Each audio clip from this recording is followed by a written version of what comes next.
नमस्ते बच्चों, मैं आशा चौहान। स्वागत है आपका हिंदी क्लास 9th में।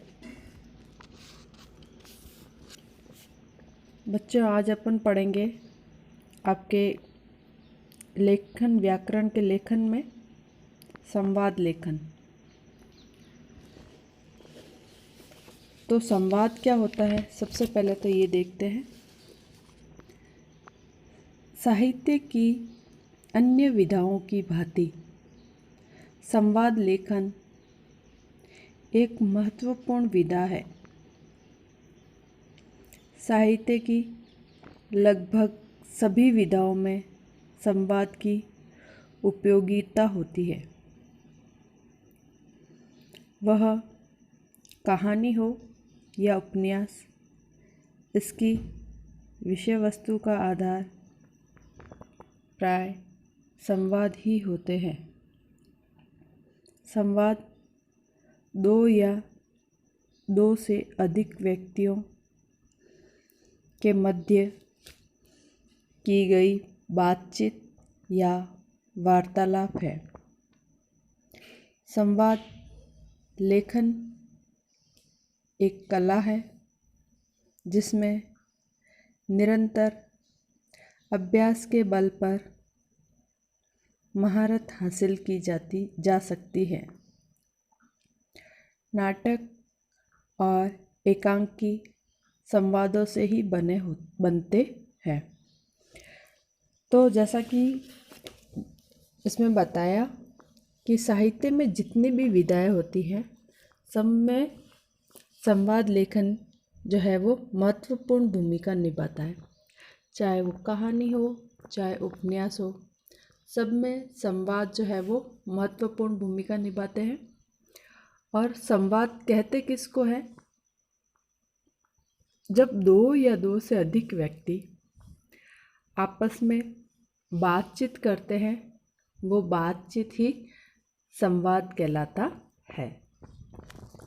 हर एक विधा में संवाद जो है उसकी विषय वस्तु पर आधारित होता है और संवाद में निपुणता हासिल अभ्यास के माध्यम से की जाती है। बच्चों, नाटक और एकांकी आपने देखे ही होंगे, जिसमें अलग अलग पात्र जो है वो अपना अलग अलग रोल निभाते हैं और वो ही संवाद कहलाता है। वो सारे पात्र आपस में अपनी बातचीत करते हैं और वो बातचीत ही संवाद कहलाती है। तो आइए देखते हैं कि संवाद में किन किन बातों का होना जरूरी है। संवाद की भाषा जो है वो अत्यंत सरल, सुबोध, सुग्राह्य और स्वाभाविक होनी चाहिए। विषय से संबंधित सरस और रोचक संवाद आकर्षक होते हैं।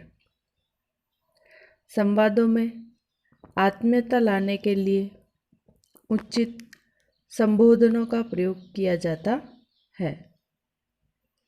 पात्रों के विचार, हाव भाव और विभिन्न मुद्राओं आदि को कोष्ठक में लिखना चाहिए। ये बातें जो है वो संवाद में आवश्यक है।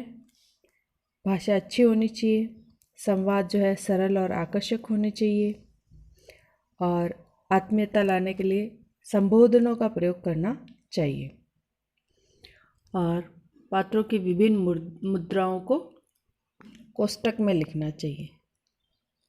संवादों का अनावश्यक विस्तार तथा औपचारिकता अपेक्षित नहीं है। संवाद लेखन में उचित विराम चिन्हों का प्रयोग अनिवार्य है। कथा वस्तु का आधार भूमि तथा पात्रों की पृष्ठभूमि, उनकी शिक्षा और स्वभाव को मद्देनजर रखते हुए संवाद लेखन किया जाना चाहिए। कहानियों तथा प्रसंगों के संवाद में बदला जा सकता है। इस प्रकार जो है वो इन बातों का ध्यान रखते हुए संवाद लेखन जो है वो रचित करना चाहिए। देखते हैं बच्चों किस प्रकार से जो है वो संवाद लेखन किया जाता है। कुछ उदाहरण देखते हैं अपन। आओ,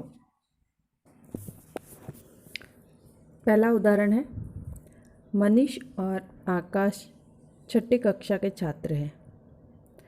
दिसंबर की परीक्षा चल रही है।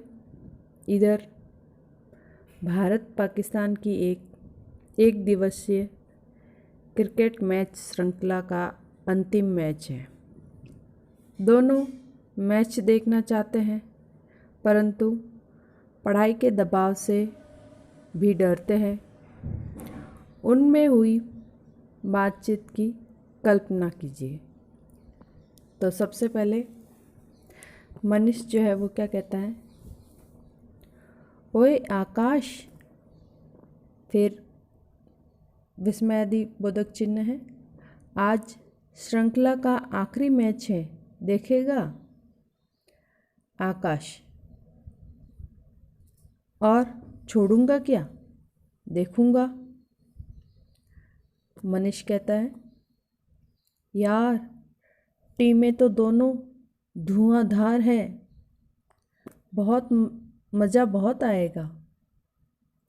आकाश कहता है, हाँ, आजकल तो विराट भी पूरी फॉर्म में है और अमित मिश्रा भी। उसकी एक बार फिरकी चल जाए तो 5-6 खिलाड़ी गए समझो। फिर मनीष कहता है, वैसे इस बार भारत की टीम काफ़ी संतुलित और मजबूत है।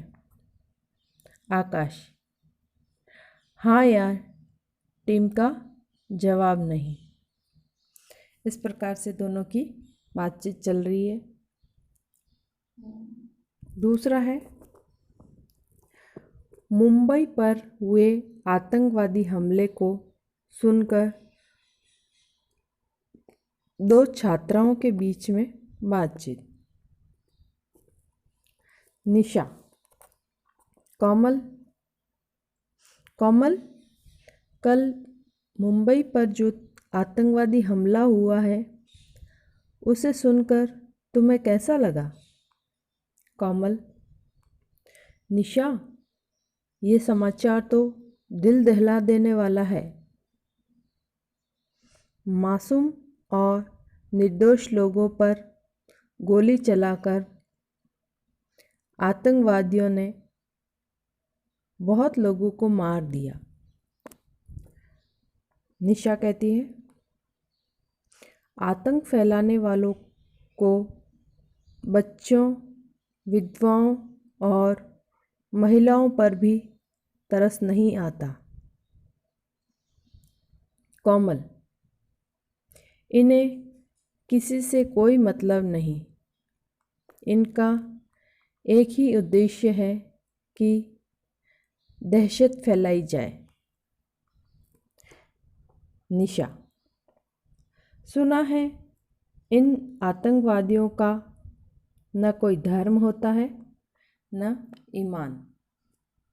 इस प्रकार से दो या दो से अधिक लोगों की आपसी बातचीत को संवाद कहते हैं। ठीक है बच्चों, आज के लिए इतना ही।